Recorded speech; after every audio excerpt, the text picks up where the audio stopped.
On this week's episode of Ride the Lightning, the Tesla unofficial podcast, a clear look at the Model 3 back seat reveals a number of amenities missing from Tesla's other vehicles, plus Elon Musk clips from the National Governors Association summer meeting, Tesla thefts in Europe, and more.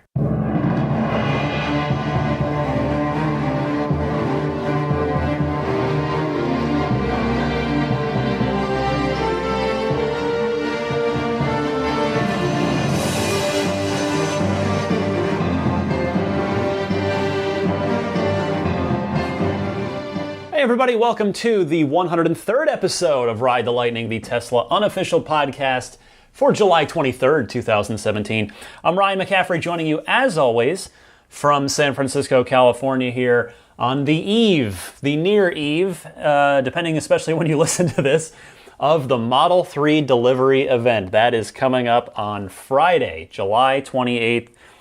Doors open at 7 Pacific. Show starts, or the Elon Musk remarks, as they have phrased it in the invite, at 9 p.m. That is quite late for you East Coast folks, but I imagine a number of you are probably going to want to stay up just to see it, just to feel, be part of the enthusiasm. That is, of course, assuming that Tesla live streams it. They have not yet said if they will, as of when I'm recording this. However, they've live streamed just about every other major Tesla event. I mean, even back with the solar roof tile unveil, which was like a 10-minute presentation, they live streamed that. So I would suspect that this will get a live stream. So I would expect to see that right on Tesla.com in the in the usual way you'd expect it. I mean, at one of these days, Tesla should start live streaming to YouTube, because that's less crash prone. Tesla's the demand to see Tesla streams has brought down the servers in the past. So we'll see. Hopefully they can. They're ready to go. They've got a good plan. But that is coming up now. As such, I wanted to just send out a polite reminder to those of you who support me on Patreon and utilize your early access perk, which is the $5 and up tier. The show will not be particularly early. A little bit early. It'll be done on Saturday, probably Saturday night, honestly, and then set to publish as usual for first thing Sunday morning. But because the event is happening, the Model 3 event is happening late Friday night, I'm not going to be able to do the show until Saturday. I got to come home, collect my thoughts, get some rest, and then go ahead and put the show together on Saturday. So that is when you can look for it. Now let's get on to the week's Tesla news. Turns out, again, almost as usual, fairly busy Tesla week.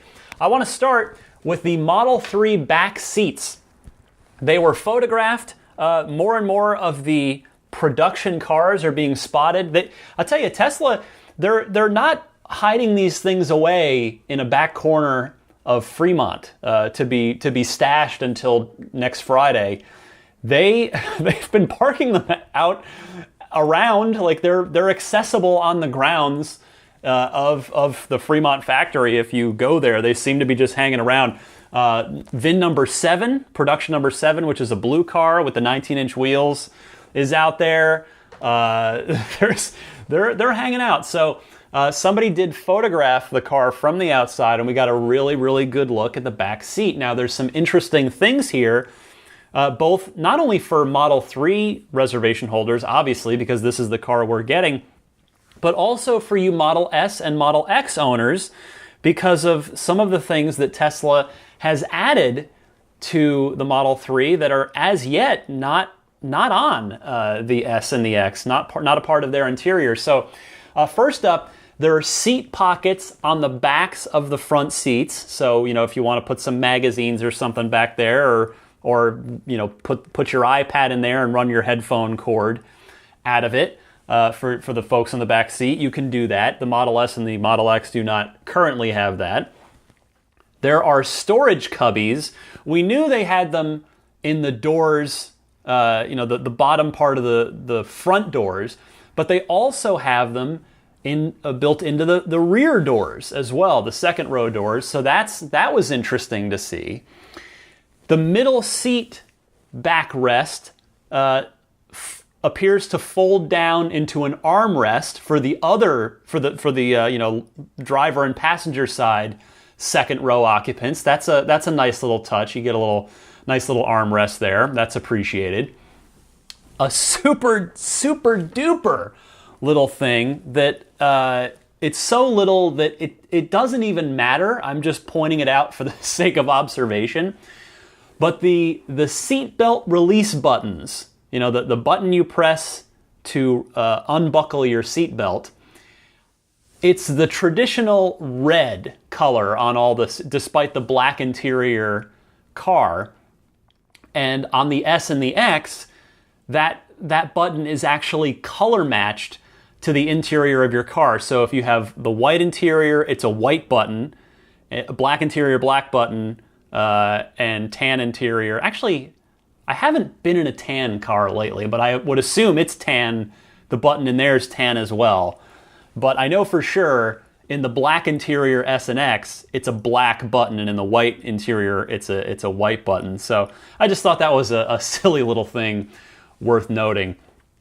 Also in the back seat, there are 2 USB ports on the back of the center console, which is thus right there for the second row occupants to plug their devices into. So that'll be good for, in my case, my daughter is, we have a little kids, she calls it her iPad, but it's a Kindle, but it's like the kid version that it's got the big, thick, kid-proof wrap on it to protect it against drops, and it's got like the kid layer of UI software on it, and she can look at books on there. She mostly uses it for audiobooks, but the battery in that thing isn't super great. So I know for us, she'll be able to just plug in. It'll be useful to just be able to plug that Kindle right into one of those 2 USB ports there to power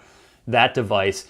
Also on the back of the center console are air vents for the HVAC system. So heat, whether you're heating or cooling, those second row passengers will be able to get that air coming back there. So that's really great too, particularly when you remember that for, I think, most of us whose basically any of us whose Model 3 is going to be our first Tesla, which I suspect is, it's the majority of us, we're not used to having an app that we can use to precondition the cabin of our cars. So being able to do that through your app and having that vent back there will only help the second row temperature get to where you want it more quickly than it would if you had to use just that front HVAC strip to condition the entire car. So that's super nice too. Now, this is all really great stuff. However, just to head it off, I know some of you are thinking this. I know I shouldn't be celebrating too much about something that Teslas arguably should have had from the beginning, and that many other cars already have. Things like the USB ports and rear seat air vents, and the middle seat folding down into an armrest, and storage pockets in the doors. But you know what? Hey, Tesla hasn't had it up until now.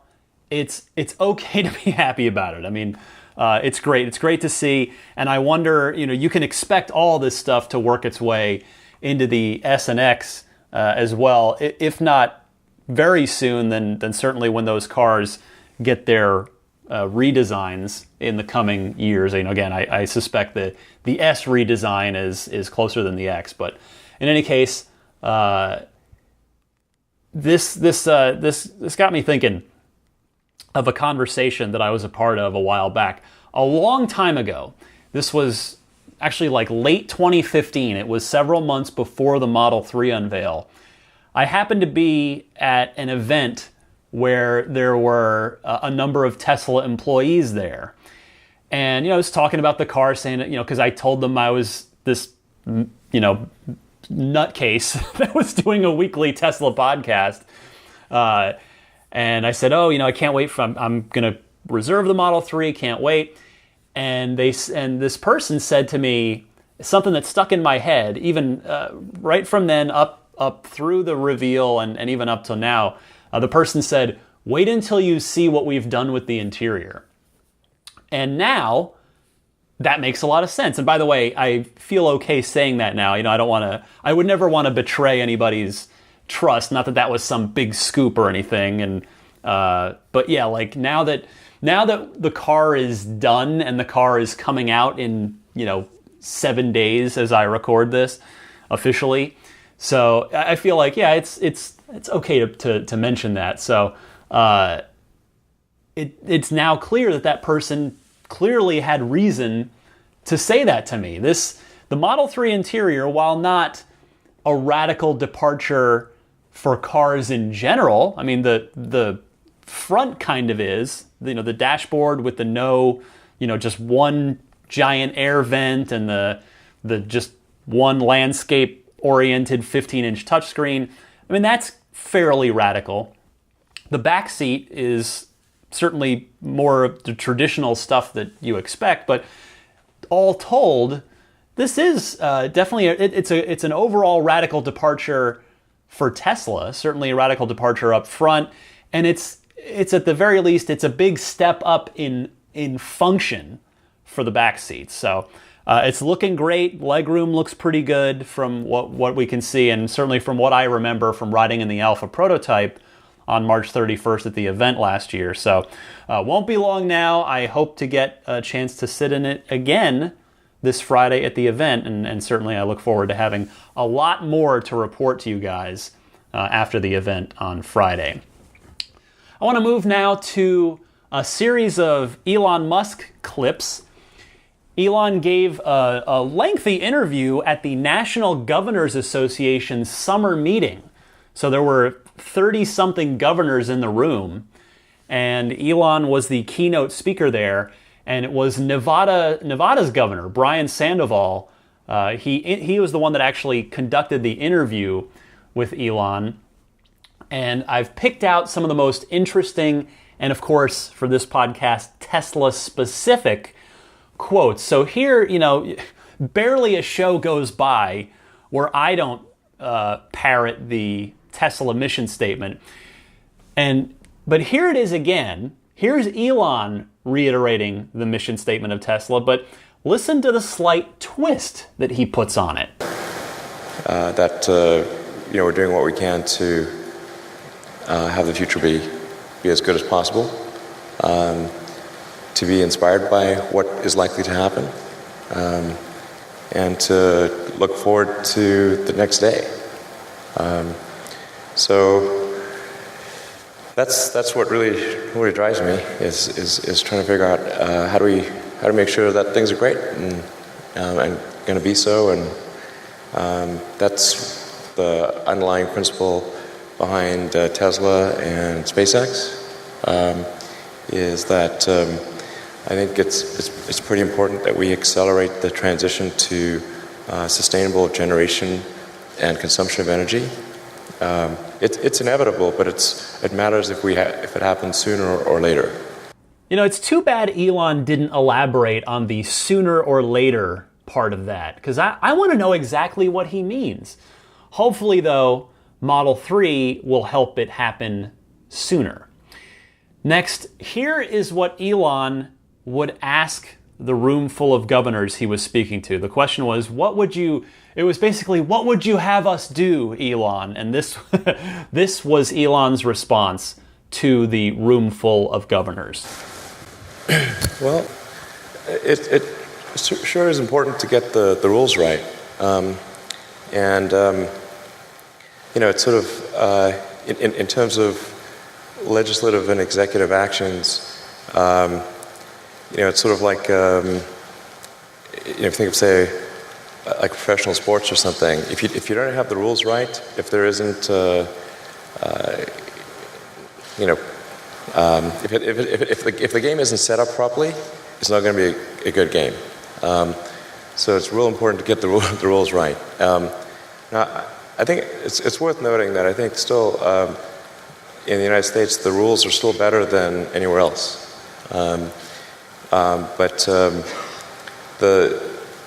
It's very easy to put something in place which is an inhibitor to innovation without realizing it. So in terms of the regulatory environment, it's always important to bear in mind that regulations are immortal, and they never die unless somebody actually goes and kills them, and then they get a lot of momentum. So a lot of times regulations can be put in place for all the right reasons, but then nobody goes back and gets rid of them afterwards when they no longer make sense. And there used to be a rule in the early days when people were concerned about automobiles, because that was a pretty scary thing, see a carriage just going wrong by itself. You never know what those things might do. So there were like rules where you had to, in a lot of states, where you had to carry a lantern in front of the automobile. And it had to be like 100 paces ahead of the automobile. There had to be someone with a lantern on a pole. I'm like, okay, but you should really get rid of that regulation. And they did, because that would really be awkward. So just regulations, even if done correctly and being right at the time, it's always important to go back and scrub those, periodically to make sure they're still sensible, they're still serving the greater good. I think in terms of tax structure, what is economically incented and what is not economically incented, just make sure that the incentive structure is correct. I think I'm saying just totally common sense things here. But it's economics 101. Whatever you incent will happen. So if you incent one thing, that thing will tend to happen more than the other thing. If you incent another thing, that thing will happen. And so the economics should favor innovation. And this is particularly important to protect small to medium-sized companies, because it's sort of like trying to grow a tree in a forest. Like, it's real hard for a new company to grow. When it's just a seedling or a sapling, it needs a lot more protection than if it's a giant redwood or something like that. So very important to give support to small to medium-sized companies on the innovation front. And they're the ones that need it more than the big companies. And I think at this point Tesla's almost a big company, biggish company anyway. So I'd favor, supporting smaller companies than Tesla, relatively speaking. I think it's fairly clear that Elon is alluding to dealership laws in the first part of that, and then tax incentives on electric vehicles versus subsidies for oil. To me, the key thing he said right there, the economics should favor innovation. I thought that was the real key quote out of that, and I certainly agree with him. It would be great if the laws and regulations would favor innovation and for getting things like Tesla done and things like sustainable energy done. Next, this is Elon. Again, not so much, this isn't the mission statement per se, but Elon was asked what is his goal for Tesla, the actual goal of the company. So you'll hear him reiterate the mission statement, but then he goes into a little bit more detail on what that specifically, what the acceleration part of the goal means. So check this out. And then we establish probably at least 2 or 3 more gigafactories in the US in the next several years, as well as a couple overseas. But the overall objective of Tesla is really what set of actions can we take to accelerate the advent of sustainable production and consumption of energy. I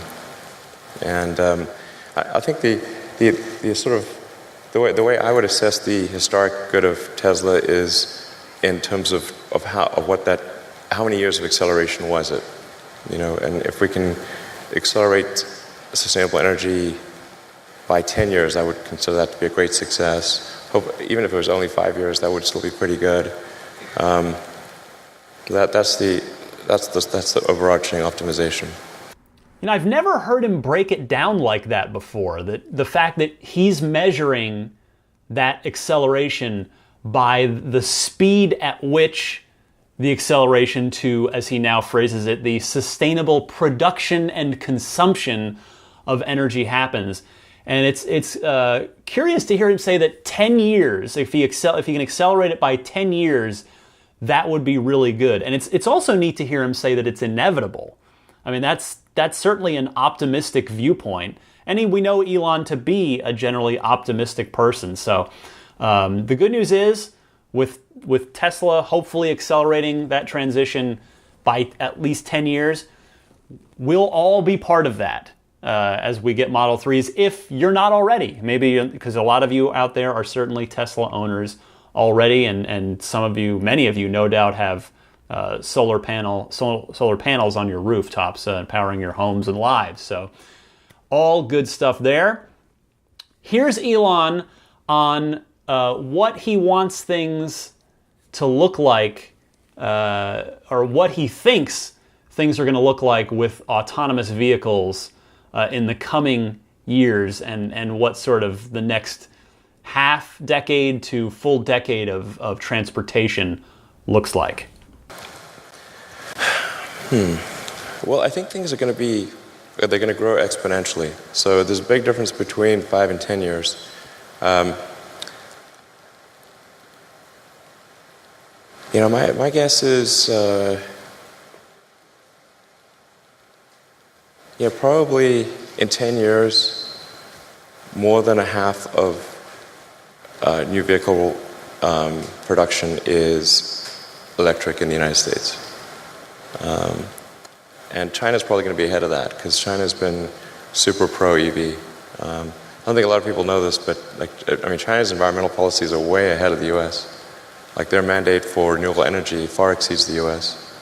I think sometimes people are under the impression that China is either dragging their feet or somehow behind the U.S. in terms of sustainable energy promotion, but they're by far the most aggressive on Earth. It's crazy. In fact, a coalition of Chinese car manufacturers just wrote the Chinese government to beg for them to slow down the mandate, because it's too much. They need to make 8% electric vehicles, I think, next year or in 2 years or something. They can't physically do it. So China's by far the most aggressive on electric vehicles and solar. But that's a common misperception that they're not. There's one Google search away to figure this out, by the way. It's really pretty easy. So, and in 10 years, man, I think, so half of all production, I think, will be EV. I think almost all cars produced will be autonomous in 10 years. Almost all. It will be rare to find one that is not in 10 years. That's going to be a huge transformation. Now, the thing to bear in mind, though, is that new vehicle production is only about 5% the size of the vehicle fleet. So you think about how long does a car or truck last? And they last 15 to 20 years. So before they're finally scrapped. So new vehicle production is only roughly at most 1/15 of the fleet size. So even when new vehicle production, say, switches over to electric or to autonomous, that still means the vast majority of the fleet on the roads is not. It'll take another, 5 to 10 years before that becomes the majority of the fleet becomes EV or autonomous. But if you were to say go out 20 years, overwhelmingly things are electric, autonomous, overwhelmingly. Fully autonomous? Fully autonomous. So no one will have to touch the steering wheel if there is one? There will not be a steering wheel. In 20 years, it will be like having a horse. People have horses, which is cool. But so having a regular car will be like having a horse. Is that what you're saying? Yeah, yeah, and there will be people that have non-autonomous cars, like people have horses. It just would be unusual to use that as a mode of transport. We've heard Elon make the horse analogy before. It certainly got a good laugh in the room of governors. Not a laugh at Elon or at the idea, but just the idea, that analogy itself seemed to get a chuckle out of the room. But I hope he's right about the whole, 20 years we won't have steering wheels, that 5 years autonomous will be everywhere, that 10 years more than half of new vehicle production will be electric. I certainly hope he's right, and I know, obviously, Elon Musk is a whole lot smarter than I am, but 10 years, from where we are today, 10 years seems a little soon for half of all new production vehicles to be electric, considering that so few of them are now. I mean, we're at like 1% or something right now. So, again, if we're lucky, Model 3 will be the catalyst that Elon had hoped the Model S would be. Again, I've pointed this out a number of times before. Apologies for bringing this back up again, but when the Model S won Car of the Year from Motor Trend unanimously in 2012, Elon said, "I hope everyone copies us." And then no one did for quite a while. It's only just now starting to spin up across the industry. So we shall see. Elon was specifically asked about the Model 3 and how things are going. So here is Elon speaking about the status of Model 3 in his own words. It's going well on that front. We got, I don't know, more. I think like if somebody orders a Model 3 today, they'd only get it probably late next year. We just started production. Made the first production unit last week. The thing that is not well appreciated about something about cars and any kind of new technology is how hard it is to do the manufacturing. It is vastly harder to do the manufacturing by a factor of 100, like 100, than to make one of something. Like, with maybe 50 or 60 people, we could make a prototype of practically anything in 6 months. Now to manufacture that thing, we need 5,000 people to spend, 3 years, and that's considered really fast. So manufacturing does this kind of S-curve where it's excruciatingly slow at first, and then it grows exponentially. But people tend to extrapolate on a straight line. So if it's real slow at first, they say, "Oh, this is real slow. Look at that. They're only going to make 5 cars a week forever." Like, nope. It'll be 10 cars a week, then 20 cars a week, then 40 cars a week, then 5,000 cars a week eventually. Just grows crazy fast. So we're hoping to get to something like 5,000 cars a week by the end of the year. So interesting to hear Elon suggest that new reservations would be filled at approximately the end of next year, meaning everything's relatively, seemingly, on schedule for now. If you go to Tesla's website right now, they are saying delivery estimate for new reservations is mid-2018 or later. So they cover their base there, but Elon is suggesting the later part, that it would be late 2018. The next, just got a couple more clips for you. In fact, 1, 2, 3, 3 more here from that hour and a half Elon Musk chat at the Governors Association meeting. Remember last year when we got excited because Elon said that Tesla would probably offer a solar roof option on the Model 3? Yeah, turns out that's probably not happening because Elon admitting it's not particularly viable. Here he is explaining the details of that. Yeah, I think the future there's just the stool, there's electric cars, there's a stationary battery pack, and solar power. With those 3 things, you can have a completely sustainable energy future. That's all that's needed. On the solar front, like I said, it's going to be a combination of rooftop solar and utility scale solar. You'll need both because of the enormous demand for electricity. And then one of the things that's been missing, I think, up till now is having rooftop solar that looks good and isn't that's where we got the solar glass roof that we're developing, and we're doing it in different styles so that it matches the aesthetics of a particular house or regional style. I think that's actually pretty important. The conventional flat panel solars for flat roofs and for commercial will be the way to go. But yeah, and putting solar panels on the car itself, not that helpful because the actual surface area of the car is not very much, and cars are very often indoors, and so it's the least efficient place to put solar is on the car. Just wondering about maybe a wrap of some sort. Does that make any sense in the future? Like a wrap of solar around either a building made of a solar panel or a wrap of a vehicle actually being the solar panel, but being the components of the vehicle itself? I don't think so. I'll scrap that idea. No, it's just way better to put it on the roof, for sure.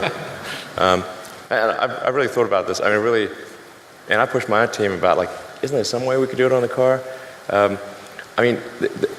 Technically, if you have some sort of transformer-like thing which will pop out of the trunk like a hard top convertible and just ratchet solar panels over the whole surface area of the car, extending for the entire, say, square footage of a parking space, provided you're in the sun, that would be enough to generate about 20 to 30 miles a day of electricity.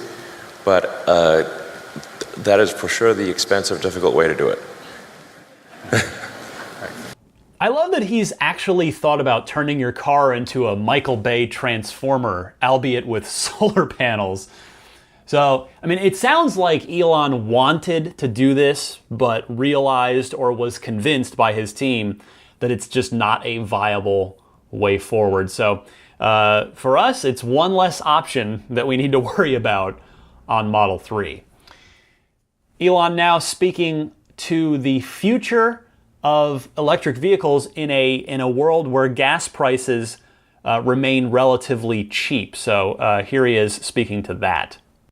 The economics, they kind of set the slope of the curve. So there's no question in my mind whatsoever that all transport, with the ironic exception of rockets, will go fully electric. Everything. Planes, trains, automobiles. Well, a lot of trains are already electric.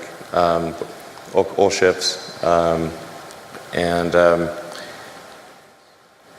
it's a question of what that time frame is.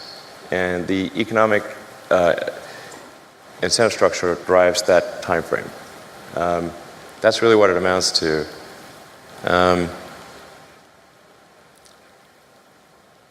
There's the big challenge is that there's an unpriced externality in the cost of fossil fuels. So the unpriced externality is the probably weighted harm of changing the chemical constituency of the atmosphere and oceans. Since it is not captured in the price of gasoline, it does not drive the right behavior. It would be like if tossing out garbage was just free, and there was no penalty. You just do as much as you want. Then streets would be full of garbage.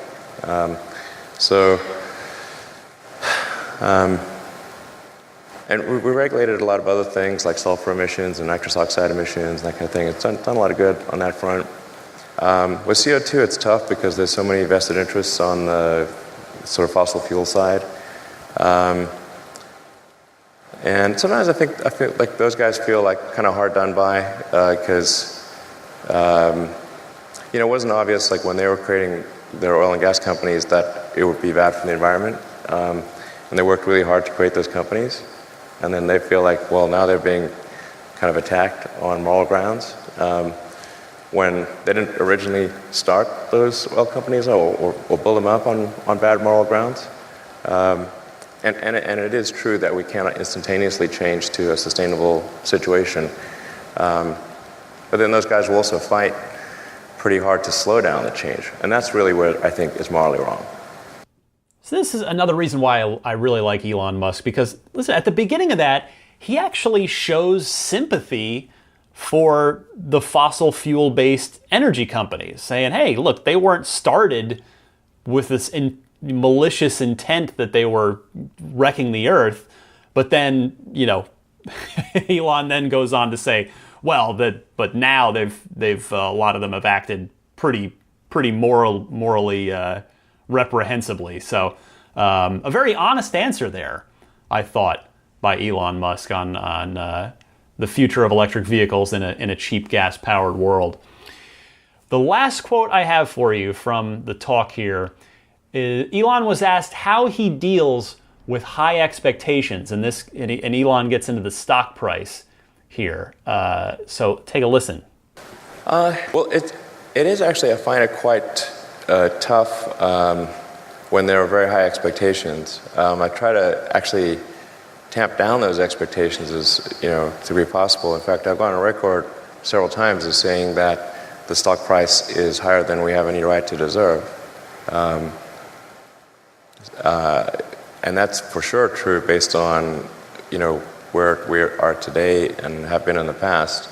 So the stock price obviously reflects a lot of optimism about where Tesla will be in the future. And now the thing that makes that quite a difficult emotional hardship for me is that those expectations sometimes get out of control, and I hate disappointing people, and so I'm trying real hard to meet those expectations, but that's a pretty tall order, and a lot of times it's really not fun, I have to say. A whole lot less fun than it may seem. So, yeah. I don't ever sell any stock unless I have to for taxes. So, I've said publicly, I'm not going to take money off the table. I'll be last. I'm going down with the ship. So I'll be the last to do it.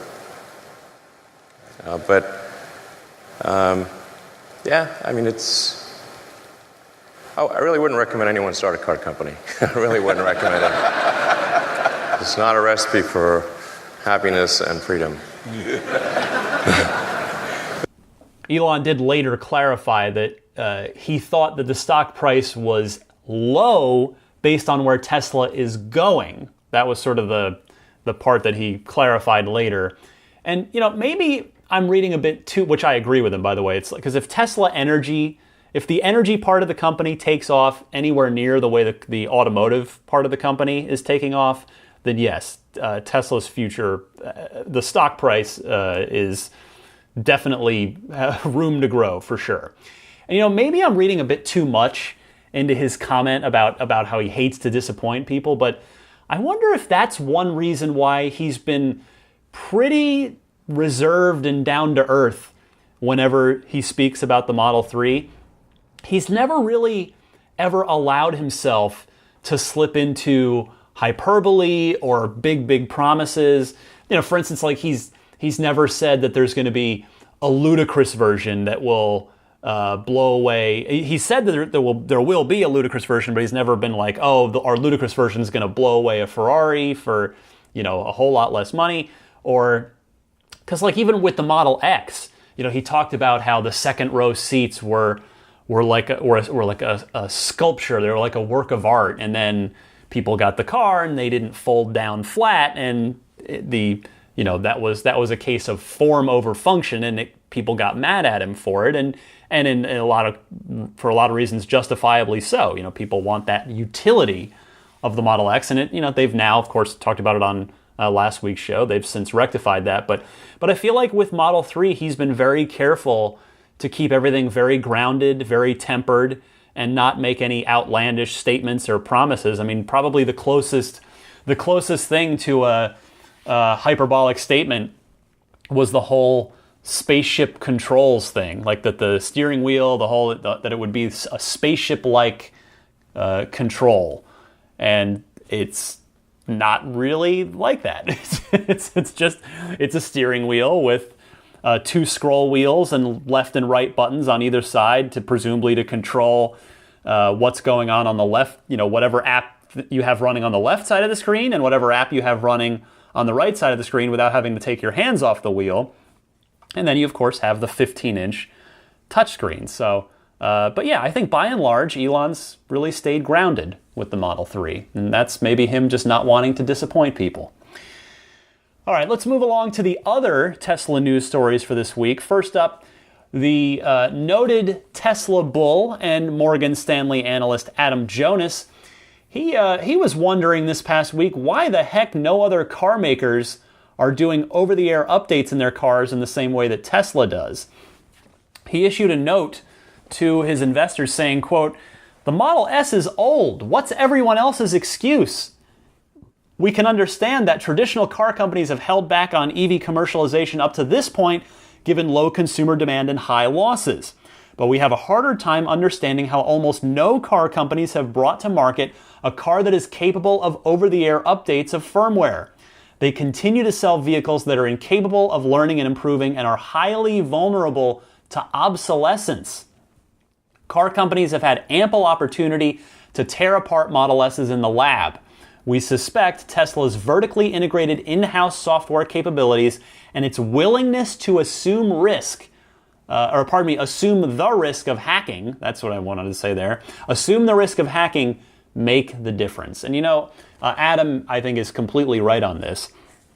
I think obsolescence may be a bit too strong of a word, but the always connected nature of Teslas is the very thing that is going to, in my opinion, give Elon and the team at Tesla an insurmountable lead in the race to not only achieve level 4 and level 5 self-driving, but to refine, improve, and as much as possible, perfect self-driving. So I really think that once Tesla gets going, they've really gotten their feet under them now. There was another Autopilot update this week for the fleet, the S and X fleet, the Hardware 2 fleet, I should say, that smoothed out the algorithm, the steering algorithm, and particularly the lane-changing algorithm a bit, claims to smooth it out. Now, I actually got together with a friend of mine, Greg, who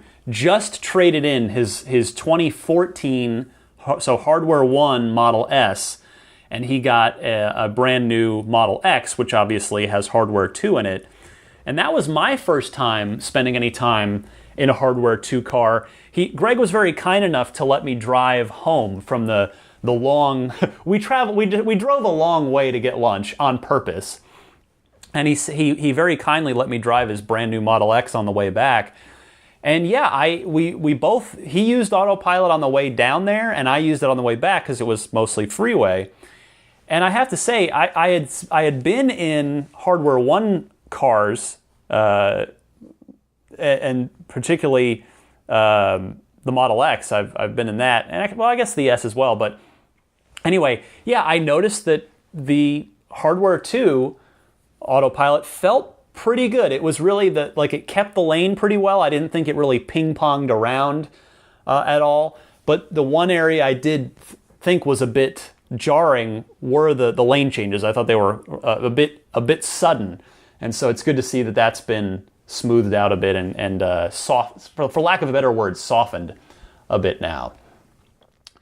Next this week, there evidently has been a bit of a, I don't know if rash is too strong a word, but a bit of a run of Tesla thefts in Europe. And now Tesla is working on a software fix to combat the problem. This story comes via Electrek, and they report that Dutch news site NRC.nl reports that 11 Model S sedans were recently stolen in the country. They talked to Martin Boss, whose Tesla got stolen in a town I'm almost certainly going to butcher here, but it's either Hempstead or Hempstead, depending on the right pronunciation there.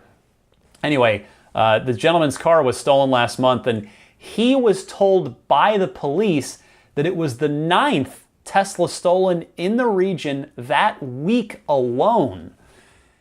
John McNeil, the head of sales and service at Tesla, actually issued a comment on this, and he said, "The method used by the thieves is also used to steal other cars." So it wasn't a unique hack to Tesla.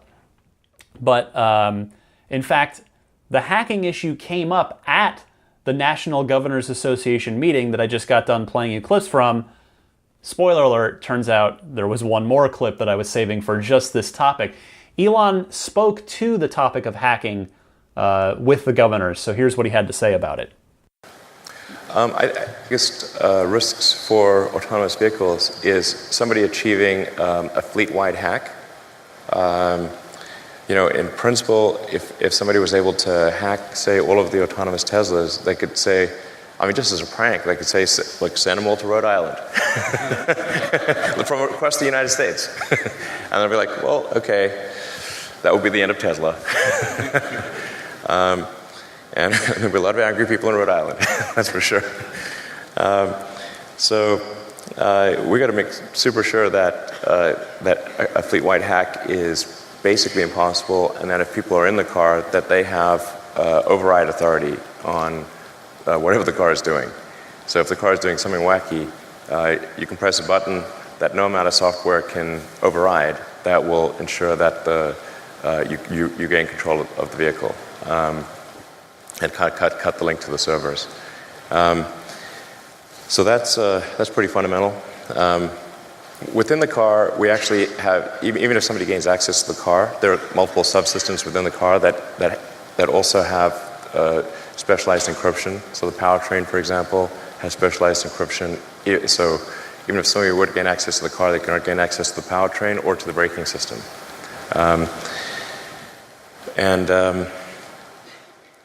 But it is my top concern from a security standpoint at Tesla is making sure that a fleet-wide hack or any vehicle-specific hack can occur. Well, if there's anyone on the planet that I want thinking about how to protect my car from a hack, it's Elon Musk. It's yet another reason to feel good about my plan to get a Tesla, as far as I'm concerned. I mean, if you want to look at it really realistically, with hundreds of thousands, millions more Teslas hitting the road in the coming years, something is probably going to happen at some point. It's almost inevitable, I think, right? I mean, it's just a question of how minor or major it is and how quickly Tesla is able to react and deal with it. But it was pretty cool to hear Elon talk about how the powertrain has its own encryption and the braking system has its own encryption. So hopefully nothing bad ever happens, and that if a hack is inevitable, that it's limited to a local thing, not a fleet-wide hack, and it's something silly like honking the horn or something like that. Next up, if I have any listeners in South Korea, or if you have any business there or anything to do in South Korea, you'll soon be able to, well, you can always buy a Tesla, but soon you'll be able to buy one with access to that country's very, very generous electric vehicle rebate that Teslas had been very bizarrely exempted from up until now. It is a $23,000 rebate, the equivalent. And again, this story comes via Electrek. The reason for the ineligibility is pretty ridiculous for anyone familiar with long-range electric vehicles. So for an EV to be eligible for South Korea's incentive, the car needs to be able to fully charge in under 10 hours using a standard outlet. It unfairly gives an advantage to vehicles with small battery packs and shorter ranges, which they're totally right about that, obviously. So this is going to lift in September. So I would look for Tesla sales to spike relative to what they were before in the fourth quarter. And by the way, just good on the South Korean government for fixing this, for addressing this situation and leveling the playing field. Because after all, the idea should be about, and clearly with the government's action here, it is about getting more electric vehicles on the road in South Korea, no matter what their battery size is. So hats off to the South Korean government here for righting a wrong. A couple more quick things for you. First, a new permit has revealed another of the 40-stall mega-size, jumbo-size supercharger stations. This one is going to service the LA to Las Vegas corridor. It'll be located in Baker, which is roughly halfway between LA and Vegas. The permit also mentions, it reveals there will be 4 solar-powered canopies, canopies with solar panels on them to power the chargers. So those canopies will sit over the stalls. So since there are 4 of them, I have to presume that there will be 4 rows of 10 supercharger stalls apiece. And what did I say last week? I thought that they would start on the coasts with this and move inland with these big jumbo supercharger stations that many of which will have the sort of convenience lounges to hang out, almost like if you're a high tier member of an airline, like the gold member on whatever United or Delta or something, that you got that airline lounge you can go sit in that has food and snacks and drinks and comfy couches. I presume that's what these are going to be at the supercharger stops as well. Just a chance to relax, get a refreshment, and gather yourself while your car charges and before you continue on with your trip. Finally this week, this is not directly Tesla related. It's in the Elon verse. I wanted to mention it because it is fascinating to me. Elon is moving forward with the Boring Company and Hyperloop. Elon tweeted this week, just received verbal government approval for the Boring Company to build an underground New York, Philly, Baltimore, DC Hyperloop. New York to DC in 29 minutes. City center to city center in each case, with up to a dozen or more entry and exit elevators in each city. First set of tunnels will alleviate greater Los Angeles urban congestion. We'll start the New York DC line in parallel, then probably LA to San Francisco and a Texas loop. City of Chicago has already approached us about doing a high-speed tunnel from O'Hare to downtown, which if you've ever been into Chicago, O'Hare's a good bit outside of town, and it's a bit of a haul, and it's definitely a time commitment to get out there, whether to get to a flight yourself or pick somebody up. Elon noting that Chicago has been great. So I mention that only because that would be super cool. I mean, who wouldn't want that? To be able to zip down, for us in San Francisco, to be able to zip down to LA in what I would have to imagine is approximately 30 minutes or so. If New York to DC is about 30 minutes, I would suspect San Francisco to LA is about the same.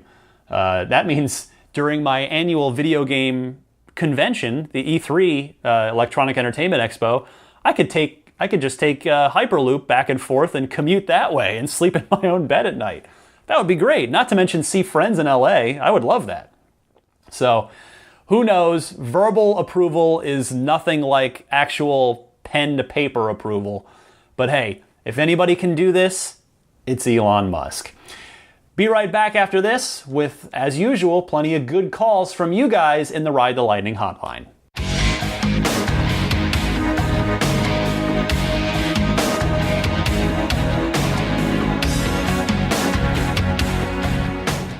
Support for Ride the Lightning and the following message come from Wonder Capital. Wonder Capital's online investment platform allows you to invest in solar energy projects across the U.S., Earn up to 8.5% annually while also diversifying your portfolio, curbing pollution, and combating global climate change. With Wonder's help, individual investors like you financed more than 50 large-scale solar projects in 2017, which will offset the CO2 emissions from 14.2 million pounds of coal burned in the first year alone. You can begin investing with as little as $1,000, and best of all, Wonder Capital doesn't charge any investor fees. To learn more, create an account for free at wondercapital.com/ride. That's WUNDER, wondercapital.com/ride. Wonder Capital, do well and do good. Time for your calls in the Ride the Lightning hotline. You can record your question on your smartphone and send me the file at teslapodcast@gmail.com. Or if it's more convenient, just give me a call toll free on the Ride the Lightning hotline, which is set up for you to just call in, you leave a message, and you're done. It's a toll-free number that you can call up anytime, day or night, and that number is 1-888-989-8752. That's 1-888-989-TSLA. So questions, comments, discussion topics. I suspect I'm going to be getting a lot of calls from a lot of you after the big Model 3 reveal on July 28th. So do feel free to call in, be part of the show. I love it. And of course, I remind you that if you know someone special with an upcoming birthday, anniversary, graduation, or some other special occasion, you can give them a unique gift of recorded voices from friends and family telling them why they're special. The recordings can be podcasted or put onto a keepsake. Visit lifeonrecord.com to learn more. First up this week is Connor from New York calling in about the next-gen Roadster and what he thinks the pricing structure for it will look like. So Connor, you're on the air. Hey Ryan, it's Connor from New York. So you were talking about the Tesla Roadster and how the actual reveal of it might be a lot sooner than maybe some of us think it would be. And you started talking about how you think it's going to be a $200,000 car. And at first my thought was, no, it's going to be less because Tesla's going to have their factory up and running by that point. They're going to be able to make these at a much more efficient speed. Now everything's going to be under one roof. When they had to deal with Lotus, they were much smaller. They maybe had to charge them more because they were working with Lotus and they were just trying to get off the ground. But then I started to think, no, it's going to be $200,000. I think it's going to be around the $250,000 mark, $250,000 if you fully max it out, because they're going to get the price point for them to produce it down to such a low point because everything will be in the house, but then they're going to bump it up to that $250,000 price point by just going crazy on it, the fastest acceleration possible, because they have such an efficient way of going to manufacture it. I feel like they're going to work twice as hard to, fill in those zeros to make it a really $250,000 electric, just supercar monster. I don't know, that's just me, but anyway, great show. It's love it every week. Connor, I would not be surprised if the next-gen Roadster did top out at $250,000. The original Roadster, it had to prove everything. It was basic. All things considered, it was a pretty basic car, and I suspect its pricing was as relatively low as it was, $109,000, because anybody that bought a Roadster was taking a huge risk, $100,000+ financial risk on this startup company that had built nothing. So, I don't think Tesla could have made it a $200,000 car back then if they wanted to. So it was a fairly basic, it was a little sports car with an electric motor in it. That's what it was. But it was 2008 and they did it, and here we are. And now Tesla is established, they're known, they are a force to be reckoned with, not only as an automaker, but as a performance automaker. See the P100D for proof of that. So this new Roadster, I feel, is going to be a halo car. The 3, the Y, the S, the X, those are going to bring in the primary revenues for the company, the profits, the main profits for Tesla. I think the next-gen Roadster is going to be Elon Musk's chance to really show off with how far Tesla has come. And I think the difference this time is that instead of, as I mentioned, some very fiscally brave early adopters being willing to take a chance on him, with the next-gen Roadster, Elon will have an army of deep-pocketed enthusiasts slash P100D owners who've already paid $160,000 for their fully loaded S, their fully loaded X, and have been very, very happy with their choice. So I agree with you all the way there, Connor. Thank you for the call. Let me go now to Jason calling in about current Tesla owners jumping the line by placing a Model 3 reservation, or vice versa. Model 3 reservation holders buying an S or an X and jumping the line. So Jason, what have you got for me? Hey Ryan, this is Jason. Just calling to leave a comment about the question last week on the podcast about if a current Tesla model owner would jump the line on a Model 3 pre-order person. I placed a pre-order on a Model 3 about 2 weeks ago and then did a test drive and really was instantly hooked and went as far as to commit to purchasing a new inventory Model S. I was then advised by the salesman there that my Model 3 pre-order technically would jump the line and basically get into some other type of queue of current Tesla owners who have pre-orders for the Model 3.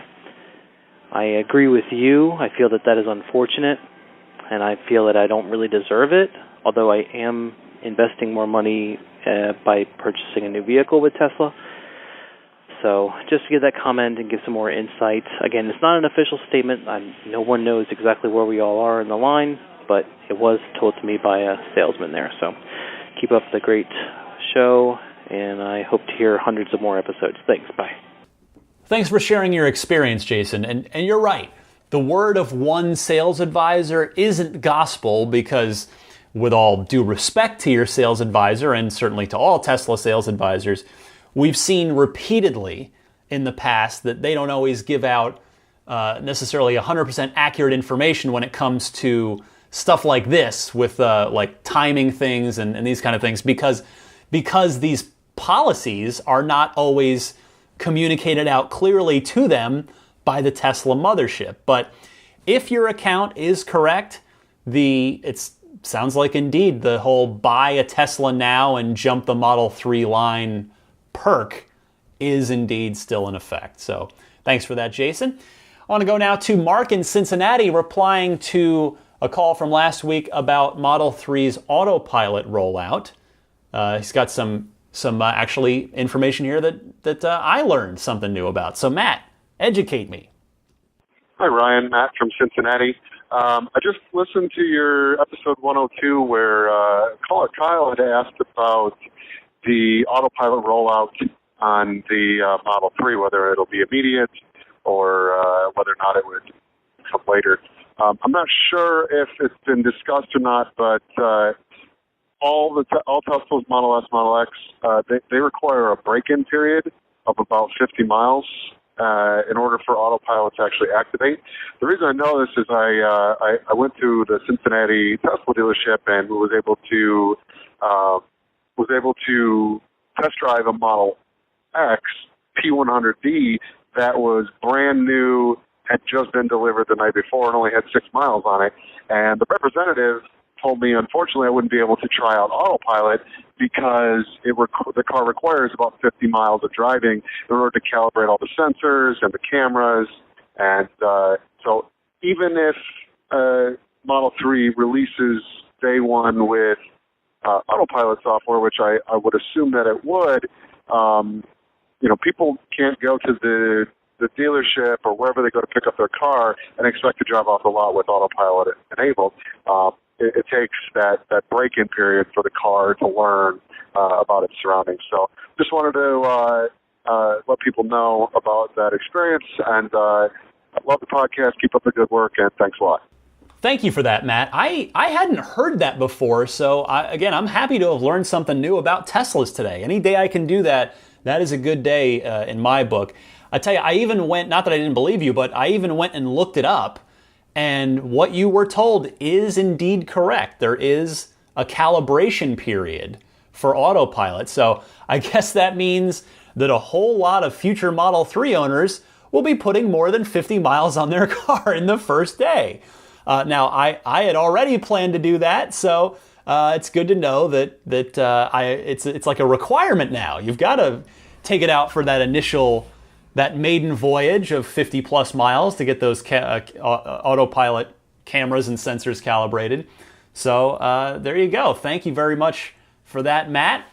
Next is Christy in South San Francisco with just a quick show note here. Pardon the bit of navel gazing, but a number of you have asked about this. So, Christy, you're on the air. Hey, Ryan, this is Christy in South San Francisco. Just listened to your last episode 102 and wanted to confirm that, yes, the Ride the Lightning logo, or cover art, as you call it, is definitely showing up on the TuneIn app. It was actually one of the first things I noticed on Sunday when the episode came is, hey, there's a logo, and I couldn't remember if I just hadn't noticed it before, but anyways, it's there, and hopefully you can get an invite to that July 28th event. You've probably seen the invites have gone out to some people. Hopefully I will also be there. I'm hoping to help out and lend a hand, so look forward to it. Hope to see you there. Bye. Thanks, Christy. As you and others have noted to me in email, apparently the image quality isn't great on that show art, that cover art, and apparently it's also still not showing up on certain episodes. So one step forward, one step back, I guess, with TuneIn in your Tesla and as far as this podcast goes. But I guess I'll have to get in touch with TuneIn about it again. But at least there's some kind of art there now for the show, where there used to be nothing, and apparently TuneIn would just randomly assign something, and it would of course be hilariously wrong. So thank you, Christy, for reporting in about that. Two more calls for you. First up, Andrew from the UK wonders how much production capacity remains at the Gigafactory before we'll need another one. Andrew, you're on the air. Hey Ryan, Hendrik from the UK calling. Just wanted to ask you, do we know how much mileage is left in the production capacity of the Gigafactory in Nevada? Will this be able to give us an indication about when the next one will start being built? Obviously, they don't want to run out of capacity at any point. Thanks, Ryan. Love the show.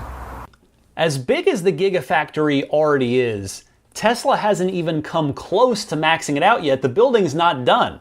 You know, this is a question that seems to get asked of Elon on a regular basis, on quarterly conference calls and the like. And I'll tell you, he's usually pretty good about providing an update.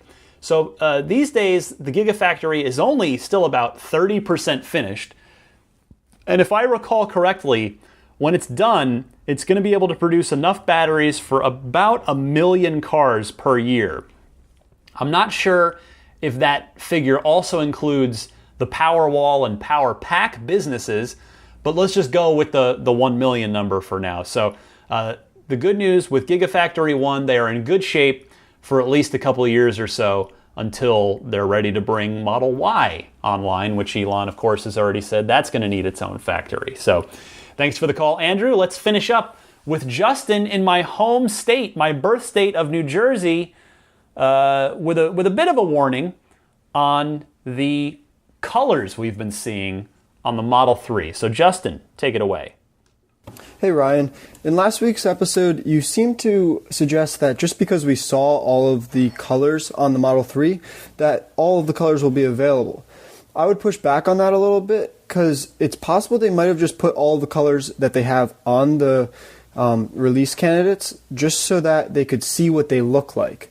I wouldn't be surprised if there's a limited color option that they decided on based on how those colors looked on the Model 3 that they produced already. Love the show. Thank you very much. Well, Justin, you are absolutely right. It's certainly possible that Tesla might limit the Model 3 color palette. However, I would add that the Tesla color choices are already pretty limited. They're all shades of black, shades of gray, along with blue and red. That's pretty much it. So, I mean, I could see them maybe taking away the red because it's multi-coat. But if we went with that logic and removed the 2 premium multi-coat paint options, that would mean there'd be no white at all available on Model 3 unless Tesla were to reinstate the solid white paint option that they discontinued some months back. I mean, I hope that they won't hold any of the colors we've seen back, and I don't think they will, honestly. In fact, VIN number 7, which I mentioned earlier in the show, blue car.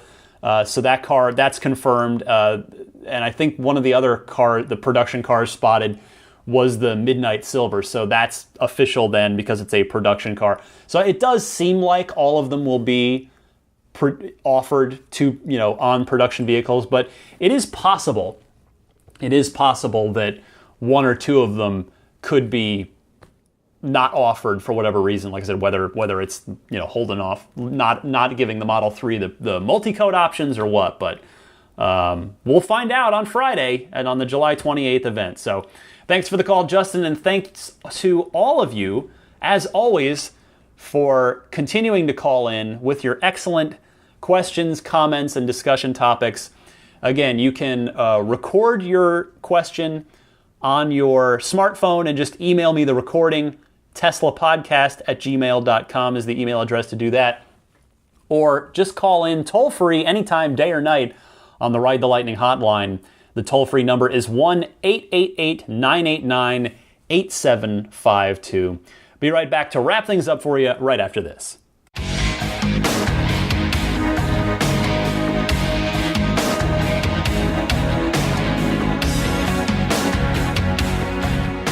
If you're looking for Tesla accessories for you and or your Tesla, visit abstractocean.com for a great selection of Tesla accessories.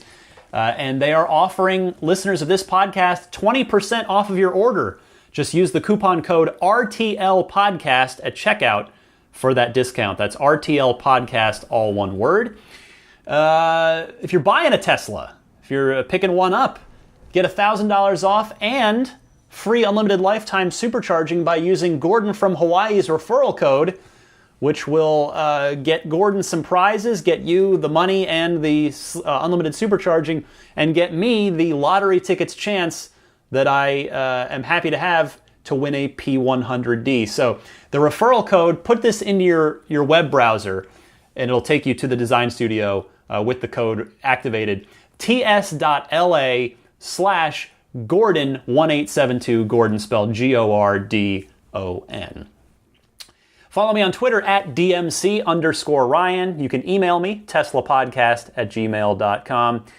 And finally, Patreon. If you are not already supporting me on Patreon, I would love it if you would take a look at the Patreon page, see if anything strikes your fancy there. Patreon.com/Tesla Podcast. Patreon spelled Patreon. I want to thank the Patreon producers before I go. The kind folks that support me at the $20 or higher level each month. They are Jeff Bartram, Paul Hussey, DJ Harbaugh, Pete White, Wolfgang Obergen, George Cassiopo, ZL Klein, David Brander, Jonathan Wales, John Waltauer, Scott Gillis, Michael Lucas, Alexi Heft, Lisa Kaz, Michael O'Prey, Logan Willis, Matthew Parra, Michael Lester, John E. Ford, Robert Miracle, Kyle Stover, Vince Vaughn, John Lasher, Harold Plug, Jason Chalukas, Charlie Payne, Emotion Rentals, Richard Ouellette, Andreas Cohen, and Sean Fournier. Thank you all so much. Most of you hopefully subscribe to this podcast, so it's downloaded right to you each and every week automatically. You can do that on most major podcast services, including iTunes, Google Play Music, Stitcher, or TuneIn, which of course you can also get the show in your Tesla via TuneIn, or the podcast hosting website, teslapodcast.libsyn.com. for individual MP3s as well as the RSS feed.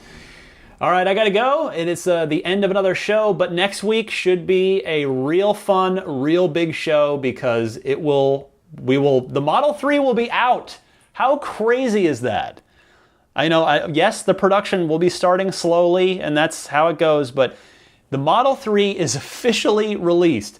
This is the last show where Model 3 doesn't officially exist in the wild. Like, it's for real, starting with episode 104 next week. That's pretty cool to think about, which means that so many of us will start to receive our Model 3s over the coming months. That is going to be so much fun. So I'll have a lot for you next week. Be sure to tune in, as I know you will. And thank you all so much for your continued support. Happy electric motoring, and I will see you from Fremont, from the Model 3 delivery event, next week.